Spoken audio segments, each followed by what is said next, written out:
Bismillahirrahmanirrahim. Assalamualaikum warahmatullahi wabarakatuh。各位大家好，我係黃老師，非常高興嘅再一次嘅喺呢度同大家見面。Alhamdulillah，大家好嘛？一切讚頌全歸阿拉，我作證萬物非主，唯有阿拉。我也作證穆罕默德係阿拉的使者。咁喺今日，黃老師想同大家分享一個主題，關於信仰俾人類帶嚟幸福同埋和平。信仰就係正信啦，正信。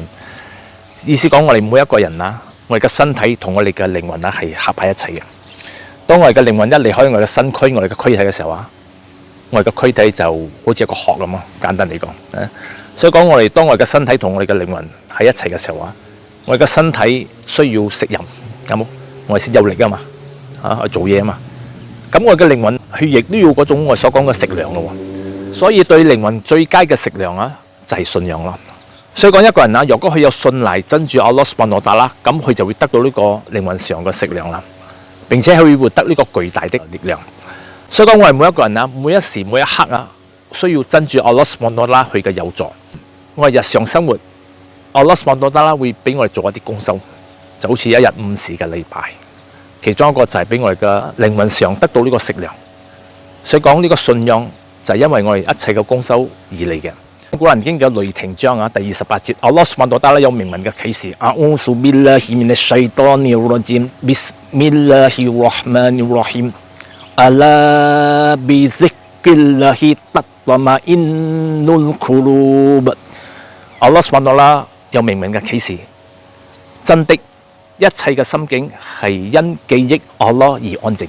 意思係講，我哋每一個人活喺世上我哋要活一個安寧。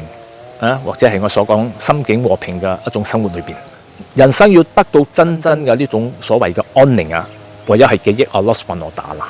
所以信仰將一個人喺呢個孤獨同埋空虛之中去拯救出嚟。信仰係我哋心靈上嘅食糧，心靈上有一個亮燈。冇信仰者，佢嘅靈魂就會缺少呢種食糧，心靈就會充滿呢種黑暗啦。所以講，我哋每一個人喺呢個生活裏邊難免會遇到種種嘅考驗困難，就因為喺呢種情況之下，我一直嘅記憶真主阿拉蘇巴諾達啦，並且耐心的等待阿拉蘇巴諾達啦去嘅結果。缺乏呢種信仰的人就會跌入呢種我所講嘅失望之中，佢會活喺一種不安嘅生活裏邊，又或者我所講，佢就好似一個正在漂泊喺一個更大嘅滅海之中啦。希望今日少少嘅分享能夠令大家受益，多謝大家。Assalamualaikum warahmatullahi wabarakatuh。